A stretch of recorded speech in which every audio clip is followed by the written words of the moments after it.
Hello बच्चों। वाह। तो चलो आज के अपना नया लेक्चर स्टार्ट करते हैं और आज की क्लास में हम लोग बात करेंगे बहुत ही बढ़िया टॉपिक इलेक्ट्रिक फील्ड। हाँ, इलेक्ट्रिक फील्ड से रिलेटेड है और हमारा जो आज का टॉपिक है वो रहेगा इलेक्ट्रिक फ्लक्स, गॉस थ्योरम और नीट के पीवाईक्यू हम इसमें करेंगे कुछ। और आपको मैं ना नीट के पीवाईक्यू की टेक्निक बताऊंगा कि देखना गॉस थ्योरम से और फ्लक्स से किस प्रकार के क्वेश्चन आते हैं और उन क्वेश्चन को ना क्या बात ध्यान में रखनी है। ये वीडियो बहुत इंपॉर्टेंट है, ठीक है।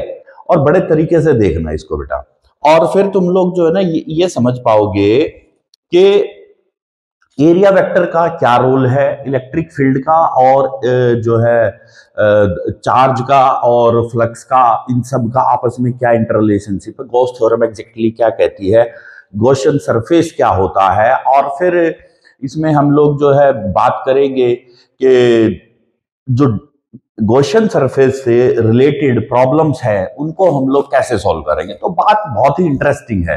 तो याद रखना कि अब ये जो वीडियो है बड़े तरीके से देखना है। तरीका वही है क्या, जहां पर भी देख रहे हो, फोन से है, लैपटॉप से है, एकदम पीसफुल एनवायरनमेंट, और सामने क्या होना चाहिए, आपकी नोटबुक, पेन आपके हाथ में। जो बोल रहा हूं, अगर डेरिवेशन कंप्लीट हो जाती है, क्वेश्चन कंप्लीट हो जाता है, उसको साथ साथ लिखना है, साथ साथ सॉल्व करना है। यानी कि आपका और मेरा जो इंटरेक्शन है वो कहीं भी ब्रेक नहीं होना चाहिए। बात समझ में आ गई? तो चलिए अब स्टार्ट करते हैं। तो भाई देखो बच्चों, आज जो है वो हमारा टॉपिक है इलेक्ट्रिक फ्लक्स के बारे में, ठीक है, इलेक्ट्रिक फ्लक्स के बारे में। और इसी में फिर गॉस थ्योरम आ जाएगा, फिर एप्लीकेशन ऑफ गॉस थ्योरम आ जाएगा और कुछ क्वेश्चंस आ जाएंगे। क्वेश्चंस का जो पार्ट है ना, जो हम वीडियो में अभी आगे डिस्कस करेंगे, उसको बड़े तरीके से देखना, बहुत इंपॉर्टेंट है, बहुत ही ज्यादा। मैं आपको बहुत इजी वे से उसको बताऊंगा और नीट के बच्चों को तो ऐसा लगेगा कि गॉस थ्योरम के सवाल कुछ होते ही नहीं है, ठीक है। तो इलेक्ट्रिक फ्लक्स की बात मैं कर रहा हूं। अब देखो, सबसे पहली बात तो ये जो इलेक्ट्रिक और फ्लक्स है ये है क्या। इलेक्ट्रिक का तो ये तो वर्ड जुड़ा हुआ है फील्ड से, यानी कि ये तो बन गया इलेक्ट्रिक फील्ड, और जो फ्लक्स है इसका मतलब होता है फ्लो। अब यानी कि आप इन बातों को कनेक्ट करके देखो कि flow of electric field lines, तो क्या बन गया ये, flow of electric field lines through a surface, ठीक है। सो इलेक्ट्रिक फ्लक्स की जो हमारे पास स्टेटमेंट बनती है वो क्या होता है, flow of electric field lines through a surface. Okay, अब अगर मान के देखो कि मान लीजिए हमारे पास यूनिफॉर्म फील्ड इस तरीके से है, so this is the condition of uniform field, ठीक है। अब इस यूनिफॉर्म फील्ड में क्या होगा कि यहां पर इस तरीके से अगर मान लीजिए मैंने ये कोई एक एरिया वेक्टर हमारे कंसिडरेशन में मैंने ले लिया, ठीक है, ये हमारे पास एक एरिया। तो अब सवाल ये है कि यार इसके अंदर से कितनी फील्ड लाइन पास हुई है, ठीक है। अब देखो मैंने बनाई तो 4 है, एक ऊपर से टच होके गई है, 2 इसके अंदर से गई और एक इससे टच ही नहीं हुई है। तो अब सवाल ये उठेगा कि इस सरफेस के अंदर से कितनी फील्ड लाइन पास हुई है, थ्रू आ सरफेस, ये हमारा वर्ड मीनिंग है, ठीक है ना। तो कितनी उसके अंदर से पास हुई, यानी कि एक पाइप है और उस पाइप में से कितना पानी आ रहा है, वो उसका फ्लो है, फ्लक्स है वो। तो फ्लक्स वर्ड का मीनिंग होता है फ्लो। तो इलेक्ट्रिक फ्लक्स मतलब flow of electric field line through the surface, ये हमारे को क्लियर होना चाहिए। अब इसके लिए हमारे को ये पता है कि जो सरफेस है वो किससे रिलेट होता है, एरिया से। और अब हमें ये बात ध्यान रखनी कि यार पहले तो ये एरिया जो है ये स्केलर क्वांटिटी है, वेक्टर है, होती है वेक्टर क्वांटिटी है। और अब हम बात करेंगे एरिया वेक्टर के बारे में। देखो एरिया वेक्टर जो है ना वो बहुत ही इंटरेस्टिंग एक हमारा टॉपिक है। हम लोग अक्सर कंफ्यूज होते हैं कि यार ये कोई भी अगर हमारा सरफेस है या कोई भी अगर एक बिल्डिंग है या कोई भी अगर एक बॉडी है तो वो कहां पर है, किस तरीके से है और क्या उसकी सिचुएशंस है, वो हम लोग जो है देखेंगे। तो अब जो है हम लोग चेक करेंगे कि किस तरीके से जो है हम लोग इसको स्टडी कर सकते हैं, राइट। तो एरिया वेक्टर क्या होगा, what will be the area vector, ठीक है। तो एरिया वेक्टर क्या है कि एरिया वेक्टर, देखो एरिया वेक्टर हमें पता है कि वेक्टर वर्ड जहां पर भी आ जाए, जहां पर भी आ जाए, वहां पर क्या होगा, क्या होगा, डायरेक्शन स्पेसिफाई होती है, डायरेक्शन स्पेसिफाई हो जाएगी वेक्टर के केस में। अगर हम किसी क्वांटिटी को वेक्टर बोलते हैं तो मैग्नीट्यूड तो स्केलर के पास भी होगा, ठीक है, वेक्टर के पास भी होगा, लेकिन अलग क्या है जो उसको बिल्कुल दो क्वांटिटीज को एक दूसरे से अलग बनाता है, वो क्वांटिटी वेक्टर है यहां पर, यानी कि डायरेक्शन है।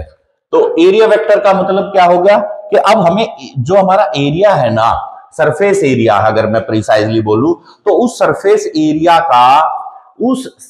एरिया का एरिया वेक्टर यानी कि उसकी डायरेक्शन क्या होगी, ठीक है। तो अब हम लोग जो है डायरेक्शन, अब मान लीजिए कि यार जैसे कि एक ये सरफेस है बेटा, ठीक है, और एक ये सरफेस है।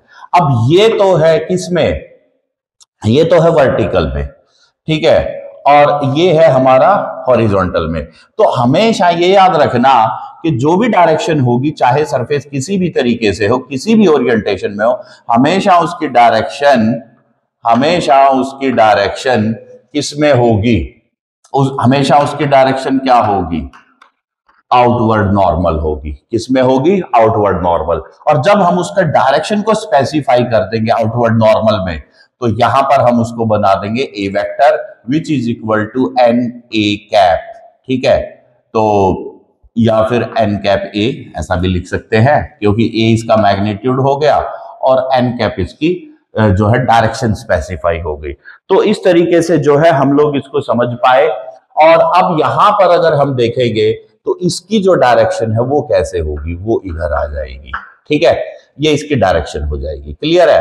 अब देखो, अब मान लीजिए कि अगर मैं दो सरफेस ले लूं, कैसे, अब यहां पर एक इसी के दो अपोजिट सरफेस ले लेता हूं मैं। कैसे ले लेता हूं मैं, अपोजिट सरफेस, ठीक है। अपोजिट सरफेस अगर मैंने ले लिए इस प्रकार से, तो अब मैं आपको बता रहा हूं कि देखो ये है, एक ये वाला सरफेस है, क्लियर, और एक मैं ये वाला सरफेस ले रहा हूं। इस बात को ध्यान से समझना बहुत तरीके से। तो अब इसका जो एरिया वेक्टर होगा वो किस तरफ हो, देखो इसका एरिया वेक्टर इधर आएगा, ठीक है, और इसका भी एरिया वेक्टर इधर आएगा। ये याद रखना बातों को कि एरिया वेक्टर किधर जाएंगे। इसी प्रकार से अगर मान लीजिए मैं इस वाले का लेता हूं, जो इसका टॉप व्यू है, इसको अगर लूंगा तो इसका एरिया वेक्टर इधर आएगा। और अगर ये वाला अगर मैंने ले लिया तो इसका एरिया वेक्टर किधर आएगा, इधर डाउनवर्ड आएगा। और जो ये अब दो सरफेस बच गए सामने के, इसका किस तरफ आएगा, आउटवर्ड नॉर्मल, और इसका आउटवर्ड बैक डायरेक्शन में, ठीक है। तो ये हमारे पास होता है एरिया वेक्टर। तो एरिया वेक्टर कोई बहुत बड़ी बात नहीं है, आप ये बात मान के चलिए कि जैसे कि अब आप लोग अपने फोन की स्क्रीन को देख रहे हो और आप अपने लैपटॉप की स्क्रीन देख रहे हो, तो उस स्क्रीन का एरिया वेक्टर किधर है, आपकी तरफ है, और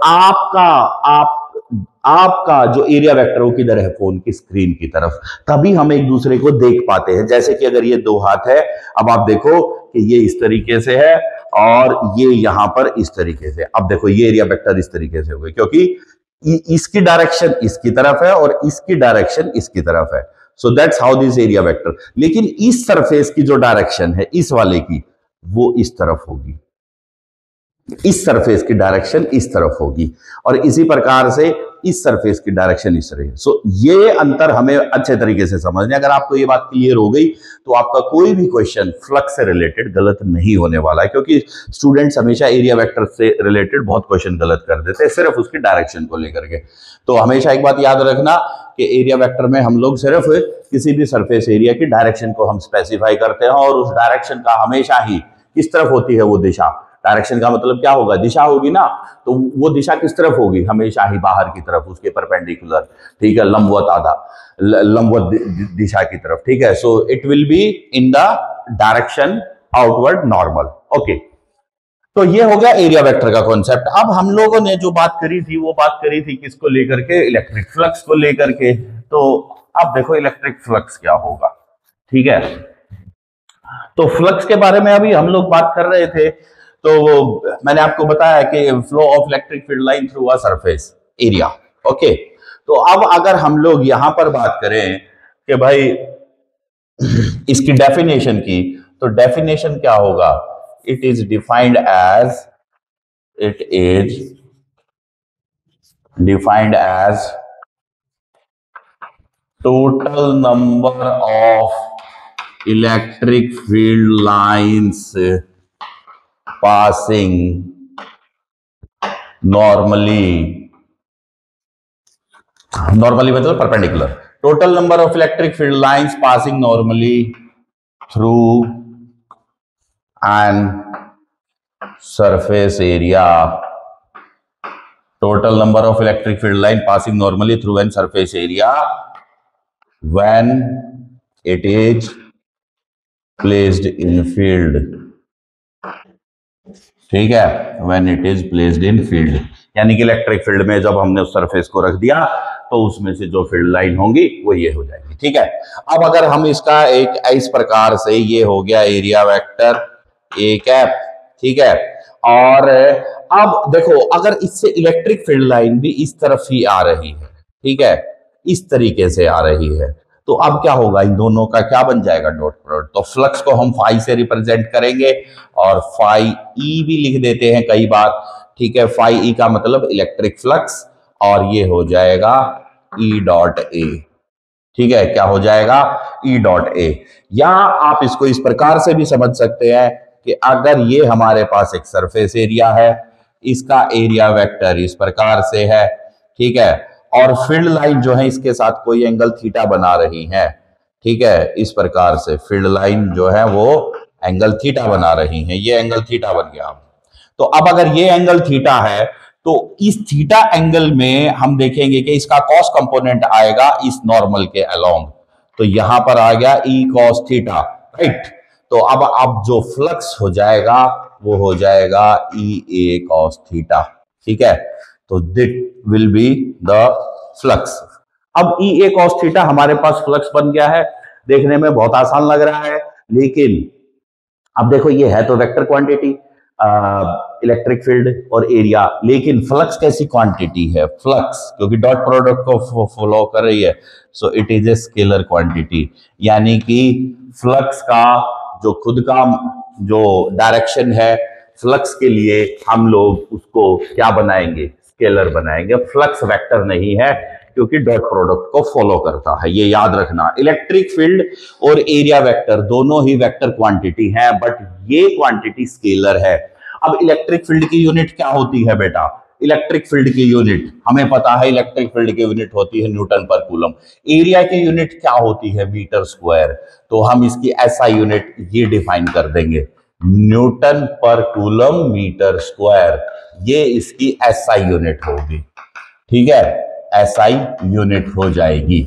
इस तरीके से हम लोगों को पता लग गया कि जो फ्लक्स है वो कैसी एक क्वांटिटी है और किस तरीके से हम लोग जो है इसको हम लोग समझ पाए हैं। ठीक है, अच्छा, अब इसमें एक और खासियत होती है कि इसकी एक और यूनिट होती है जिसको कि हम लोग वोल्ट मीटर के नाम से जानते हैं। वोल्ट मीटर के नाम से जानते हैं, वो भी इसकी यूनिट ही है। ठीक है, यानी कि ये जो यूनिट है ये इलेक्ट्रिक फील्ड के टर्म्स में है और ये वोल्टेज के टर्म्स में, तो आप इन दोनों बातों को याद रखेंगे। और फ्लक्स का हमारा जो कॉन्सेप्ट है वो बहुत ही आसान है, बहुत ही इंटरेस्टिंग है। अब मैं आपको कुछ तरीके बताता हूं, मेरी बात को अब बड़े ध्यान से सुनना भाई, कि यहां से अब हमारे पास क्वेश्चन जो है वो किस तरीके से आएंगे और क्या हमारा कॉन्सेप्ट होने वाला है। देखो बेटा, फ्लक्स का फॉर्मूला मैंने आपको बताया ई डॉट ए, और इसी को अब अगर मैं लिखूं तो इसको मैं ऐसा भी लिख सकता हूं, यानी कि वैल्यू जो है वो कॉस थीटा डिपेंडेंट है, यानी कि flux depend on angle between area vector and electric field vector. Okay, अब अगर मान लीजिए कि हम ये कह दें कि एरिया वेक्टर का और इलेक्ट्रिक फील्ड वेक्टर का, दोनों के वेक्टर्स के एंगल लेने हैं। याद रखना, वेक्टर के एंगल, वेक्टर का एंगल मतलब क्या है? इसका ये लाइन है जो एरिया वेक्टर की और ये इलेक्ट्रिक फील्ड की लाइन है, इन दोनों के एंगल मैटर करेंगे। अब देखो, जब यहां पर यहां पर अब ये जब दोनों एक दूसरे के पैरेलल आ रहे हैं तो यहां पर थीटा कितना हो गया बेटा, जीरो हो गया इलेक्ट्रिक फील्ड। और इसका अगर थीटा जीरो हो गया तो आप मुझे एक बात बताइए, एक बात बताइए मुझे कि भाई जब थीटा जीरो होगा तो कॉस जीरो की वैल्यू क्या होगी, 1 होती है। तो फ्लक्स क्या हो जाएगा, ई ए, यानी कि मैक्सिमम।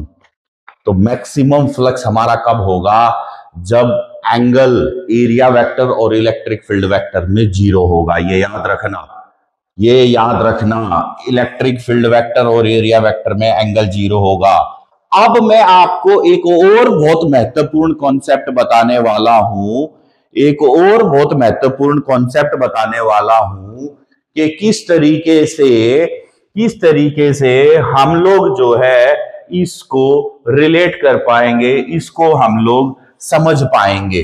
ठीक है, और अब हम लोग देखेंगे कि ये एंगल थीटा अगर जीरो है तो कैसे है, और ये 90 का क्या इसमें एक चक्कर पड़ेगा। देखो बेटा एक बात याद रखना, अगर एंगल एरिया वेक्टर से हो क्वेश्चन में तो आप उसको जीरो लेंगे, लेकिन अगर सरफेस वर्ड अगर दे दिया, उसमें सरफेस एरिया दे दिया और फिर उसके साथ एंगल में है, तो आपको उसकी भाषा में फंसना नहीं है, एंगल फिर भी आपका जीरो है। क्योंकि कन्वेंशनली तो आप लोग क्या समझेंगे, अगर कन्वेंशनली मैं आपको बताऊं, अभी मेरे पास कोई ऐसा सरफेस एरिया का कुछ ऐसा रखा नहीं है। चलो मैं एक छोटी सी प्लेट उठाता हूं, ये रही। ठीक है, ये एक छोटी सी प्लेट है। देखो बेटा ये सरफेस है, इसका एरिया वेक्टर इस प्रकार का है और फील्ड लाइन भी इसमें से इसी प्रकार आएगी। ठीक है, तो एंगल किसके साथ मेजरमेंट होगा, एरिया वेक्टर के साथ। लेकिन अगर मैं एरिया वेक्टर ना लूं और मैं इसे सरफेस ले लूं, तो यार सरफेस के साथ तो अब ये एंगल कितना है, ये एंगल कितना है, ये देखो, और ये एंगल कितना है, ये देखो। तो इन दोनों का जो हमारा जो डिफरेंस है ना, ये आपको कंफ्यूजन में नहीं लाना है। और इस तरीके से जो है आप लोग याद रखेंगे कि ये जो हमारा कॉन्सेप्ट है एरिया वेक्टर से ही है। तो जैसा मैंने आपको बताया कि इस बात पर आपको बिल्कुल भी कंफ्यूज नहीं होना है, एंगल एरिया वेक्टर से है। ठीक है, और यहां पर अब अगर थीटा 90 है, थीटा 90 है, तो कॉस 90 क्या हो जाएगा, जीरो हो जाएगा। और कॉस 90 जीरो का मतलब क्या है, फ्लक्स जीरो। और अगर फ्लक्स जीरो है तो अब हम इसको किस प्रकार से बताएंगे, फ्लक्स को हम लोग किस प्रकार से बताएंगे कि फ्लक्स जीरो है। इसका मतलब ये हो गया कि अब इसमें से कोई भी फील्ड लाइन क्रॉस नहीं कर रही है। इसका मतलब ये हो गया कि अब उसमें से कोई भी इलेक्ट्रिक फील्ड लाइन क्रॉस नहीं कर रही है। फ्लक्स जीरो का मतलब ये होता है कि know field line is passing through it. इसको याद रखना। ठीक है, अब जो फ्लक्स है वो अगर थीटा जीरो और 90 के अलावा किसी एंगल पर है तो ये कैसे संभव है। देखो मैं आपको बताता हूं कि ये मामला हो कैसे सकता है। देखो भाई, अगर मान लीजिए प्लेन ऑफ पेपर में कोई सरफेस एरिया रखा हुआ ऐसे। भाई प्लेन ऑफ पेपर क्या होगा, ये बोर्ड आपको दिखाई दे रहा है बेटा, इस बोर्ड के ऊपर ये मैंने कोई सरफेस एरिया ले लिया। राइट, राइट, सही है ना। अच्छा, इसी प्लेन में फील्ड लाइन भी ऐसे जा रही है, ऐसे जा रही है। तो अब एंगल कितना हो गया, अब एंगल कितना हो गया, अब एंगल 90 हो गया। क्योंकि 90 एंगल किससे मेजरमेंट होगा, 90 एंगल बताओ किससे मेजरमेंट होगा, एरिया वेक्टर के साथ। किसके एरिया वेक्टर के साथ, सरफेस के साथ। वो कहां पर होगा, बाहर की तरफ होगा। फील्ड लाइन किस तरफ जा रही है, इस तरफ जा रही है। तो ये वाली कंडीशन क्या हो गई, थीटा 90 वाली। इसीलिए जब मैंने आपको वो उस प्लेट में, कहां गई रे, कहां फेंक देते हो भाई तुम लोग यार। अच्छा ये रही। अब देखो इसी में मैंने आपको ये बताया था कि ये अगर ऐसे है, मान लीजिए ये, अब आपको सही से दिख रहा होगा, ये अगर ऐसे है तो ये एंगल कितना है, ये वाली कंडीशन है। क्यों है, क्योंकि एरिया वेक्टर के साथ ये एंगल 90 है। राइट, और ये एंगल कितना है एरिया वेक्टर के साथ, जीरो है। इस बात का विशेष ध्यान रखना, बस यही आपके पास कंफ्यूजन नहीं होना चाहिए।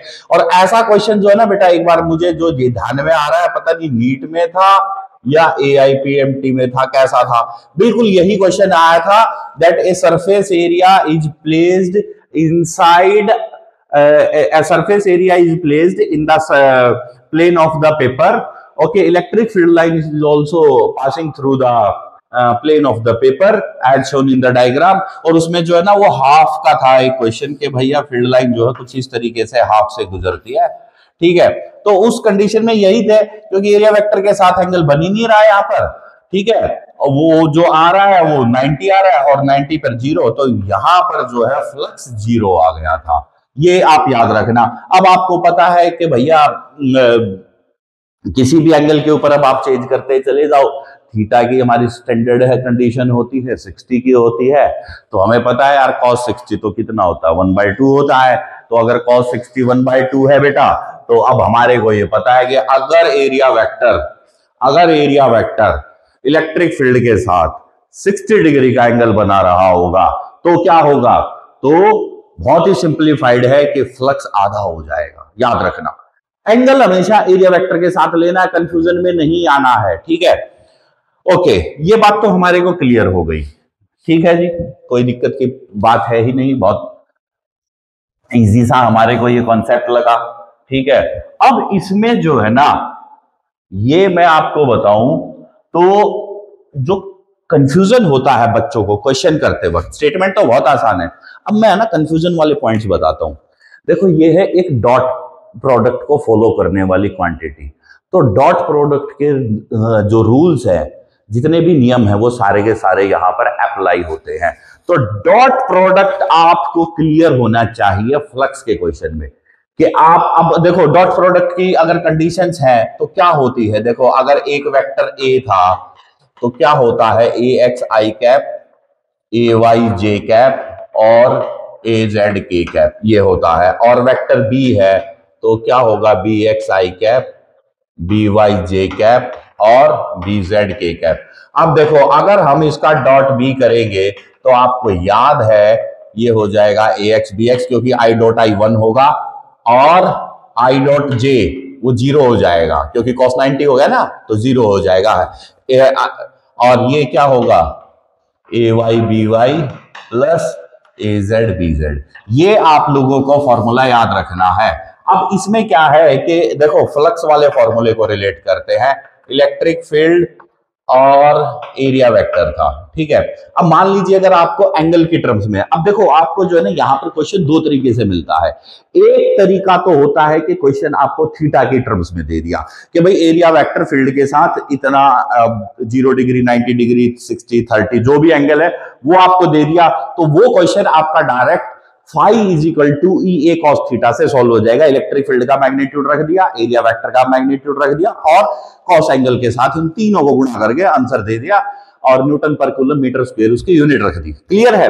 लेकिन अब आपके सामने ऐसा क्वेश्चन बहुत कम आता है। जेई में और नीट में क्वेश्चन कैसे होते हैं, मेनली जेई मेंस की मैं बात कर रहा हूं, मैं एडवांस के ऊपर और बहुत जो है बहुत कम बच्चों को मैं पढ़ाना नहीं चाहता, इसलिए मैं एडवांस की बातें बहुत ना के बराबर, और मैं ओपनली बोलूं मैं करता ही नहीं एडवांस की बातें, क्योंकि मैं बहुत कम सेगमेंट के लिए नहीं हूं, मैं पूरे देश के लिए हूं। यहां पर सभी बच्चों के लिए मैं जो है अपने फिजिक्स में अपना जो है कंट्रीब्यूशन देना चाहता हूं, तो इसीलिए मैं हमेशा ही बात वहां करता हूं जहां पर मैक्सिमम लोगों का बेनिफिट हो।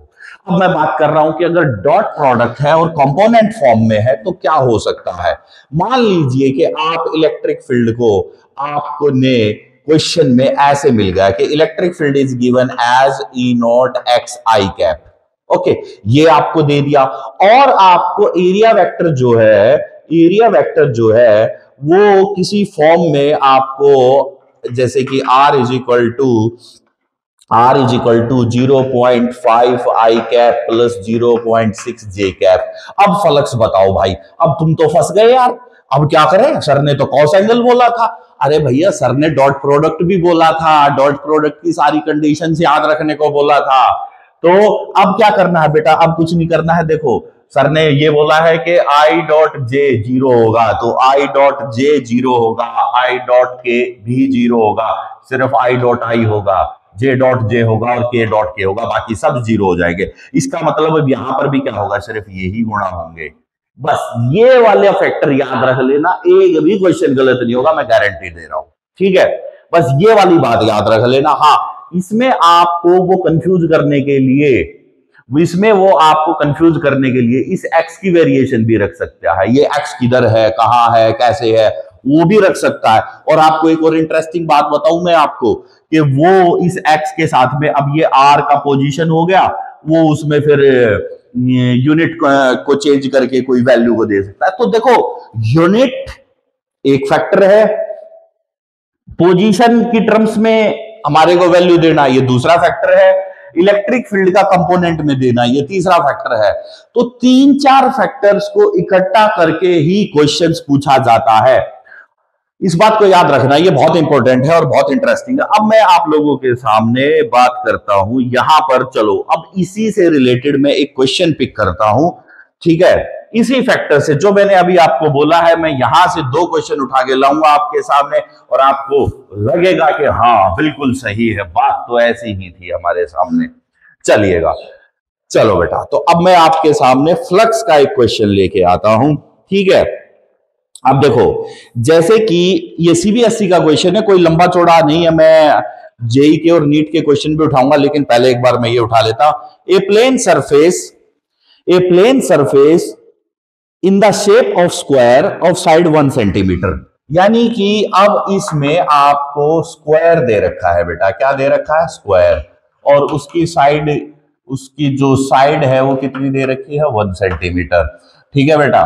तो ये आपको दे दिया है, is placed in electric field, वो इलेक्ट्रिक फील्ड में रखा हुआ है 100 i cap newton per coulomb, ठीक है, इस फील्ड में ये रखा हुआ है, such that unit vector normal to the surface. अब यूनिट वेक्टर वो इस तरीके से रखा हुआ है कि जो यूनिट वेक्टर है नॉर्मल टू द सरफेस वो है 0.8 आई कैप प्लस 0.6 के कैप, ये ऐसे होगा।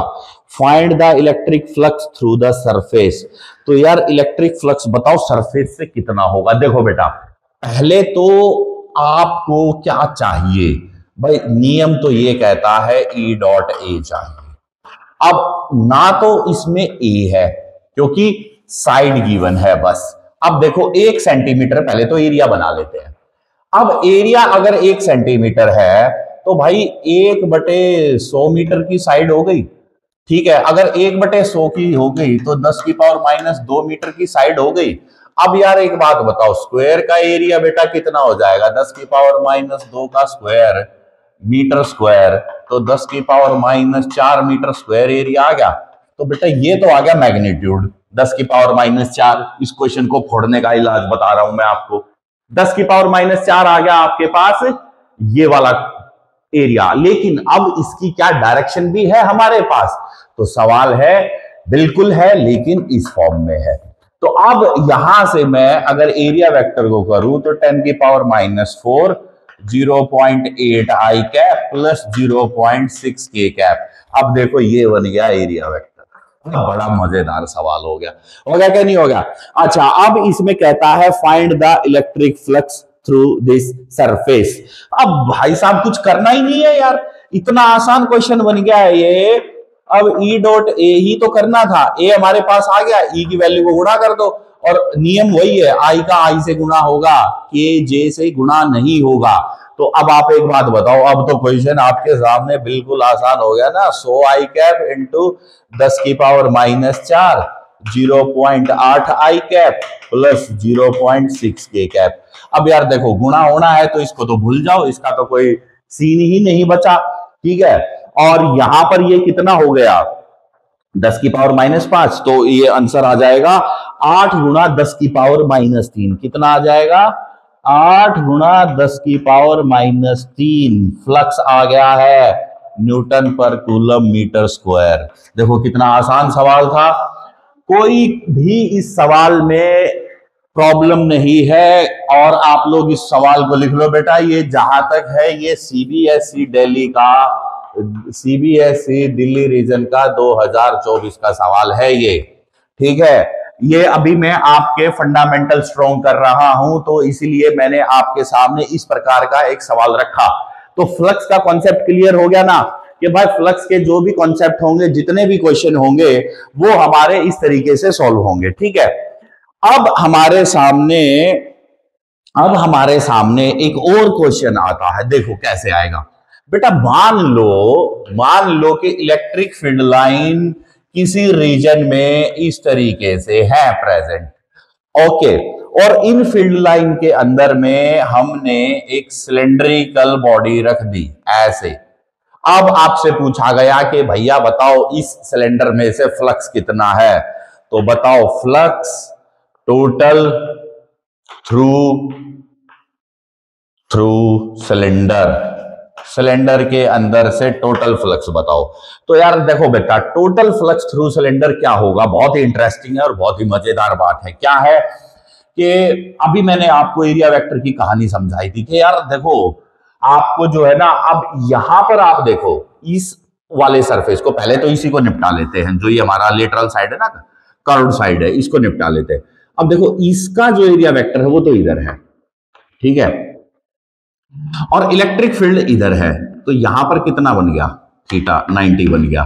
तो यहां का जो फ्लक्स है, यानी कि फ्लक्स थ्रू लेटरल साइड, वो तो जीरो हो गया, यानी कि कर्व्ड सरफेस एरिया जो होगा इसका, उससे जीरो हो गया। ठीक है, इस वाली तरफ से। अब क्या बन गया, यानी कि अब जो भी फ्लक्स है वो यहां से और यहां से है, और तो कोई जगह बची नहीं है।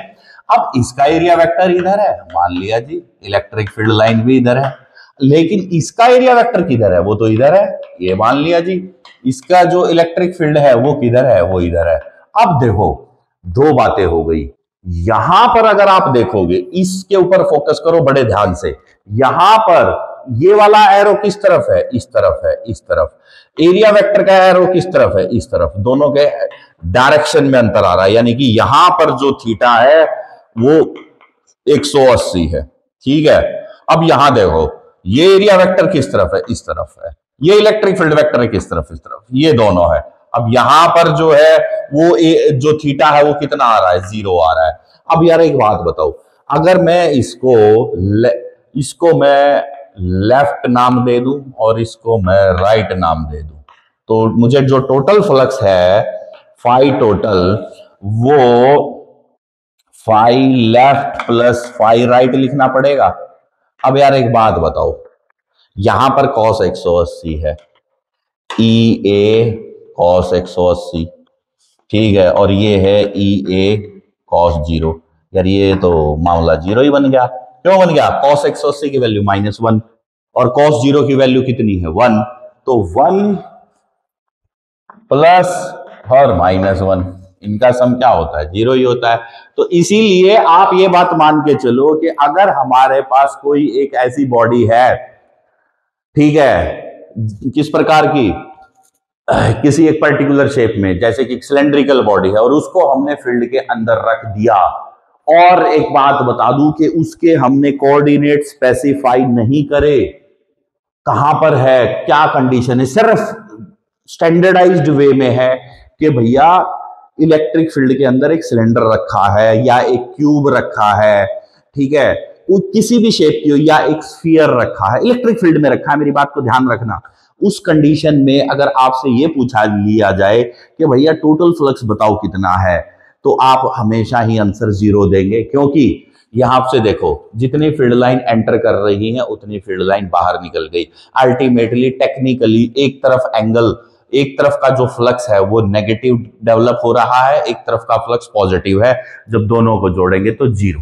ठीक है, तो इस तरीके से। अच्छा, ये जो नेगेटिव पॉजिटिव वर्ड जो मैंने आपको बताया ना, ये भी बहुत इंटरेस्टिंग है। इसको सिर्फ वो मैथमेटिकल भाषा में जमा और घटा मत समझना। प्लस और माइनस हमें पता है कि हमारी डायरेक्शंस भी होती है, मोशन इन स्ट्रेट लाइन, 11वीं क्लास का चैप्टर आपको पता है कि प्लस और माइनस डायरेक्शन क्या होती है, कि भैया हम ओरिजिन से अगर राइट गए तो हमारी प्लस है, और ओरिजिन से अगर हम लेफ्ट गए तो माइनस है। सीधा सा फंडा है भाई। अगर एक तरफ की डायरेक्शन नेगेटिव आ रही है और एक तरफ की डायरेक्शन पॉजिटिव आ रही है, तो भाई एक बात बताओ, आप पहले 2 कदम इधर गए, फिर 2 कदम इधर गए, अब भाई सीधी सी बात है, कहीं भी नहीं गए ना, वही हो ना। आप अपने ओरिजिन से 2 कदम इधर जाके और 2 कदम वापस आ जाओ, तो आप अल्टीमेटली तो वहीं रह जाओगे, 0 पर ही। तो भाई सीधी सी बात है, अगर आप 2 सेंटीमीटर आप मान के चलो, 2 सेंटीमीटर आप प्लस गए एक्स एक्सिस पे और 2 सेंटीमीटर वापिस आ गए एक्स एक्सिस पे, तो +2 और -2 नेट कितना बना? 0 बना ना। बहुत लॉजिकल बात है यार। तो इसी प्रकार से यहां पर भी जो है ना फ्लक्स 0 ही बनता है। तो ये इस प्रकार की क्वेश्चंस आपको प्रॉब्लम में नहीं आने चाहिए और ना ही आपको जो है कंफ्यूजन आना चाहिए किसी को भी। अब मैं सोच रहा हूं कि मैं एक और क्वेश्चन पिक कर लूं यहां से। ये क्वेश्चन है बेटा जेई का, ठीक है। अब मैं आपके सामने ना जेई के 2 क्वेश्चन उठा रहा हूं फ्लक्स से मैं जेई के 2 क्वेश्चन उठा रहा हूं और ये मान लेना कि अगर जेई का ये क्वेश्चन है तो बस ये तो फिर मामला ही सेटल है, इसके अलावा इसमें कोई वेरिएशन नहीं है। बिल्कुल सही बता रहा हूं मैं आपको। अगर जेई के 2 क्वेश्चन मैं आपको बता रहा हूं और उनको बड़े ध्यान से सुन लेना, क्योंकि नीट वाले बच्चों के लिए तो वो कोई मामला ही नहीं बचेगा फिर उसके बाद में, ठीक है। देखो, लैंग्वेज में फंसते हैं विद्यार्थी। मेनली प्रॉब्लम कहां आती है बेटा कि लैंग्वेज, हम क्वेश्चन की लैंग्वेज को पिक नहीं कर पाते, हम क्वेश्चन के मीनिंग को पिक नहीं कर पाते और क्वेश्चन हमारा वहीं पर गलत हो जाता है। मैं आपको सही बता रहा हूं, आप लोग फिजिक्स की वजह से क्वेश्चन गलत नहीं करते हो, आप फिजिक्स की जो लैंग्वेज है और जो मैथमेटिक्स की लैंग्वेज है उसका जो कॉम्बिनेशन है, जो डेडली कॉम्बिनेशन में आपको बोलूं, तो आप लोग जो है ना उससे परेशान होकर के उससे आपको जो है दिक्कत आ जाती है। तो अब मैं आपको बता रहा हूं कि देखो ये एक जेई का क्वेश्चन है, जेई का क्वेश्चन है और इसमें ये जेई 2024 यानी कि 2024 अप्रैल जेई का क्वेश्चन है। यानी कि बेटा आप लोग पीवाईक्यू उठाएंगे तो आपको मिलेगा ये क्वेश्चन, ठीक है। आप अपनी कोई भी बुक उठाएंगे, पीवाईक्यू उठाएंगे, आपको ये क्वेश्चन मिलेगा ही मिलेगा। इलेक्ट्रिक फील्ड हमें दे रखी है 2i cap 6j cap plus 8k cap. अब इसको बेटा डिवाइड कर दो √6 के साथ ऐसे, ठीक है। और दूसरा क्या हो गया, pass through the surface area of 4 metre square. Electric field है। अब आपको सरफेस एरिया वर्ड दिया है, सरफेस एरिया वर्ड दिया है 4 मीटर स्क्वायर। चलो जी, हैविंग यूनिट वेक्टर, यानी कि आपको जो ये सरफेस एरिया दिया है ना इसका यूनिट वेक्टर, यानी कि इसकी जो डायरेक्शन है वो ये है, n कैप है direction, 2i cap plus j cap plus j cap plus k cap by √6, ये हो जाएगा the electric flux for that surface as. तो अब आपसे पूछ लिया गया यार फ्लक्स बताओ कितना है वोल्ट मीटर में। अब आप इससे बताओ कि कितना है वोल्ट मीटर में, ठीक है। अब बेटा एक बात देखो, बड़ा ही इंटरेस्टिंग माहौल बन गया ये तो, ठीक है ना।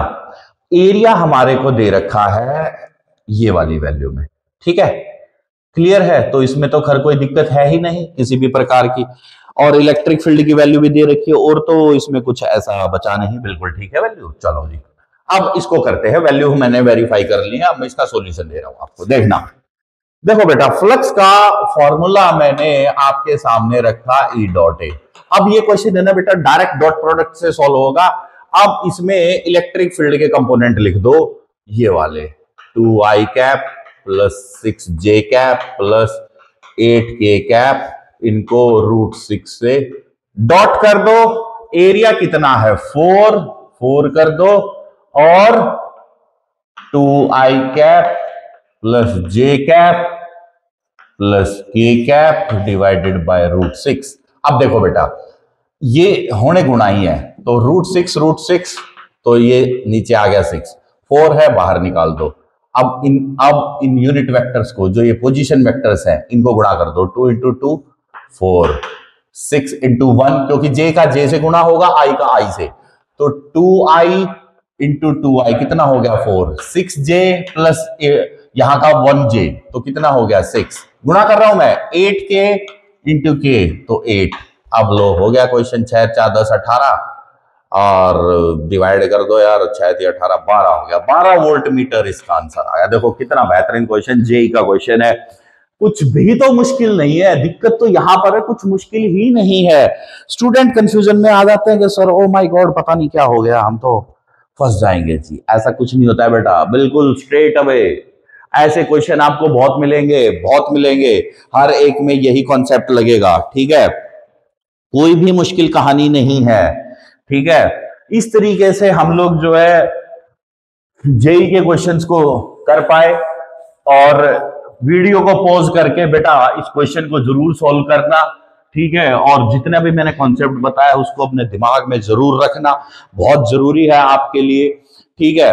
अब मैं आपके सामने एक जेई का क्वेश्चन अगर मैं रखूं तो देखो इसमें क्या है, ये है जेई मेन 2023 का, ये है जेई मेंस का, जेई मेन का 2023 का 2023 जनवरी का क्वेश्चन है, ठीक है। अब इस क्वेश्चन को हमें सॉर्ट आउट करना है, तो क्या करेंगे, देखो क्वेश्चन ये है, a cubical volume is bounded by the surface. एक क्यूबिकल वॉल्यूम है, वो सरफेस, क्यूबिकल मतलब क्यूब दे रखा, आपको सिंपल भाषा में याद रखो क्यूब है, क्या कोऑर्डिनेट दे रखे हैं, देखो लैंग्वेज का मैं आपको क्वेश्चन बता रहा हूं, बड़े ध्यान से सुनना मेरे बात को, x0 xa, y0 ya, z0 za, 1 2 और ये 3। अब एक बात बताओ यार, x भी 0, y भी 0, z भी 0, इसका मतलब ओरिजिन पर आ गया ना ये तो। अब आप इसको ऐसे बना लो, ये तो तीनों हो गए 0। अब यहां से ये क्यूब आप यूं करके बना लो भैया, और अगर आपने इसको ऐसे बना लिया तो ये देखो। अब अगर वो आपको लैंग्वेज में नहीं फंसाना चाहता तो वो आपको कह देता ना कि a cube is placed at one of its corner at the origin of a XYZ coordinate system. इतनी आसान लैंग्वेज हो जाती, लेकिन क्वेश्चन तो आसान नहीं करना ना, क्वेश्चन आसान नहीं करना, आपको हर तरीके से टेस्ट करना है उसने। Okay, the electric field in the region is given as, अब इस क्वेश्चन में क्या गिवन है कि इलेक्ट्रिक फील्ड हमें दे रखी है E is equal to E naught x I cap, electric field दे दी E naught x I cap, okay, where E naught की वैल्यू उसने अब दे दी, अगली लाइन में E naught की वैल्यू उसने दे दी 4 into 10 raised to power 14, 4 into 10 raised to power 14 Newton per coulomb metre square, ठीक है। ओके, ये हमारे को दे दिया, अरे नहीं यार, हाँ E naught की वैल्यू उसने दे रखी है Newton per coulomb per metre, sorry newton per coulomb per metre, unit अपने आप बता गई सब कुछ कि एक्स एक्सिस पर है ये, यानी कि so this field is along, पर मीटर ने हमें बता दिया कि एक एक्सिस पर है, और यहां से हमें पता लग गया आई कैप को पढ़ने के बाद कि फील्ड कहां है, फील्ड कहां है, फील्ड एक्स एक्सिस पे है सिर्फ, यानी कि अगर उसने कंफ्यूज करने के लिए y और z के कंपोनेंट भी अगर दिए होंगे तो वो तो 0 ही हो जाने हैं, बात ही खत्म हो गई, उनका तो कॉन्सेप्ट ही खत्म। अब ये पूछता है कि अगर क्यूब की साइड 2 सेंटीमीटर की है, यानी कि ये जो A पॉइंट है, ये A, अब क्वेश्चन में क्या बोल रखा है, if side A is equal to 2 centimetre, अगर साइड A 2 सेंटीमीटर है तो बताओ क्या हो। अब यार एक बात बताओ बेटा, फील्ड तो इस एक्सिस पे है, एक्स पे, तो यानी कि फील्ड जो है अगर मैं इस लाइन को ऐसे बनाऊं तो फील्ड तो ऐसे जाएगी, यानी कि या तो इस सरफेस से, सिर्फ ये वाला सरफेस, ठीक है, और एक ये वाला, सिर्फ इसी से तो जाएगी, ये तो वही हो गया। तो जो फ्लक्स टोटल है वो कितना हो गया, फ्लक्स टोटल है phi left plus flux through right. अब यार ये बताओ, यहां का तो क्या हो जाएगा, यहां पर तो क्या हो जाएगा, 180 हो जाएगा, माइनस हो जाएगा, तो ये तो कुछ बचेगा ही नहीं। अच्छा, यहां पर तो जो वैल्यू है वो ए की वैल्यू कितनी है, वो तो 0 है, ठीक है, मेरे ख्याल से 0 है। ओके, अब ये कहता है the charge content in the cubical block is, the charge content in the block is Q into 10 raise to power minus 14, charge दे रखा है, the charge inside is this value, charge की वैल्यू क्या है, Q इंटू 10 की power minus 14, ठीक है, ये हमारे को चार्ज दे रखा है। अब ये पूछता है फाइंड Q, तो Q की वैल्यू बताओ भाई। अब Q की वैल्यू हुआ उसने हमसे पूछ लिया, तो भाई एक बात बताओ यार बच्चों, यहां पर इस वाले केस में, लेफ्ट वाले केस में x की वैल्यू तो 0 है, ठीक है। जब x 0 है तो इस कंपोनेंट में x 0 हो गया, तो ई नॉट 0 इंटू, अब आप चाहे a स्क्वायर कर दो, ठीक है। और राइट वाले में क्या हो गया, राइट वाले में, हालांकि देखो अभी मैंने इसका जो है ना वो नेगेटिव साइन भी आ जाएगा, चलो ये नेगेटिव साइन डाल देते हैं अभी। ये देखो ये आ गया नेगेटिव साइन, क्यों, क्योंकि हमें पता है कि इसका एरिया वेक्टर इधर आएगा, इधर आएगा, तो area vector minus E naught 0 a square plus, अब राइट वाला कितना हो जाएगा, E naught a into a square, क्योंकि अब ये ए कहां से आ गया, ये इसमें x की वैल्यू a बन गई, ई नॉट एक्स ए बन गया, और एरिया जो था वो हमने ए स्क्वायर किया, तो आंसर क्या बन गया, ई नॉट ए क्यूब, क्या बन गया, ई नॉट ए क्यूब, ये बन गया। अब यार यहां से फ्लक्स का जो कॉन्सेप्ट है मैं यहां लिख देता हूं, तो बेटा फाई होता है क्यू बाय एप्सिलॉन नॉट, और ये बन गया ई नॉट ए क्यूब, तो Q की वैल्यू हो जाएगी epsilon not E naught A cube. अब बेटा ये तो आपके पास है ही। अच्छा, इस क्वेश्चन में एप्सिलॉन नॉट की वैल्यू क्या दे रखी है, एप्सिलॉन नॉट की वैल्यू इस क्वेश्चन में दे रखी है 9 into 10 raise to power 9 into 10 raised to power minus 12. So there is a change slightly. 9 into 10 raised to power minus 12.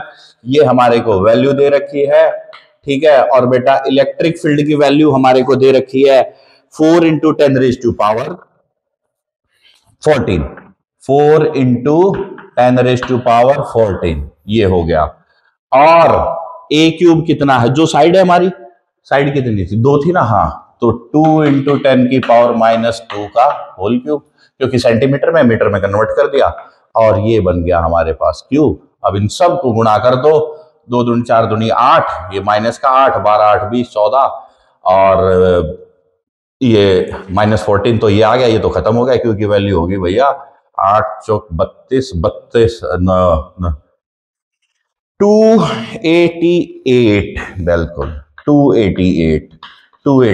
So Q की वैल्यू इस क्वेश्चन में आ गई 288। एनीवे, ये तो सारा का सारा जो है कॉन्सेप्ट हमारा मैथमेटिकल था, बट जो मेन फिजिक्स का कॉन्सेप्ट था वो यहां पर था। ये हमारे को बात समझ में आ गई इस जेई के क्वेश्चन से। तो इस तरीके से बेटा हमने जो है अभी आपको डिस्कस करा कि भाई देखो किस तरीके से हम लोग जो है इसको समझ पाएंगे और किस तरीके से ये हमारे क्वेश्चन सॉल्व होंगे।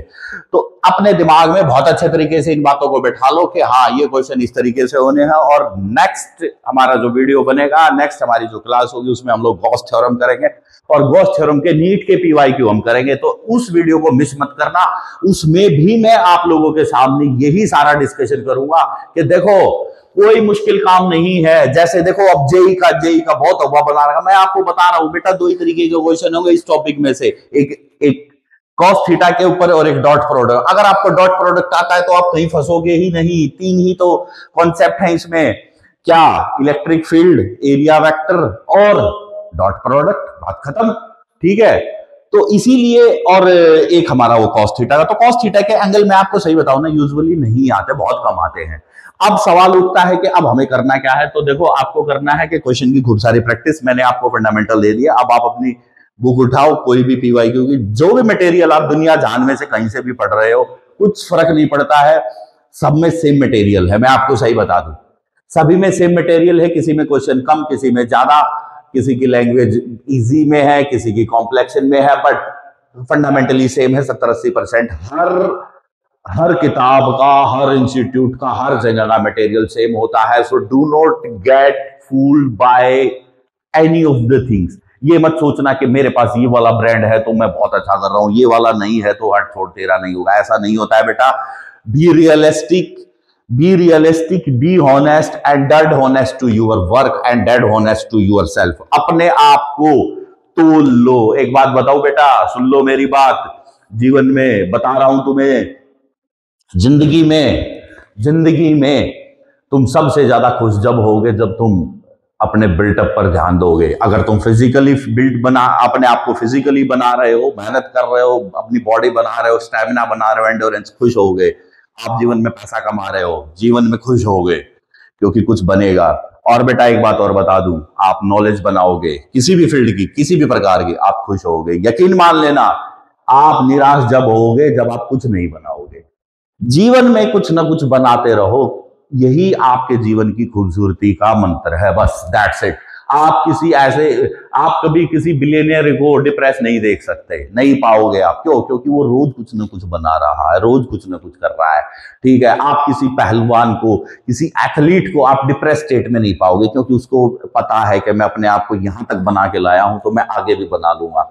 तो ये डिप्रेशन नाम की जो अननेसेसरी बीमारी है ना बेटा, ये फालतू की बात है मेरी नजर में। ठीक है, तो इसके ऊपर ध्यान नहीं देना है, ये सब यूं ही है। मैं इसके ऊपर बहुत ज्यादा सा टिप्पणी नहीं करता, लेकिन हाँ इतना जरूर मैं रखूंगा कि आप खुश जीवन में तभी रहोगे, जो मैंने आपको अभी बोला है, क्या?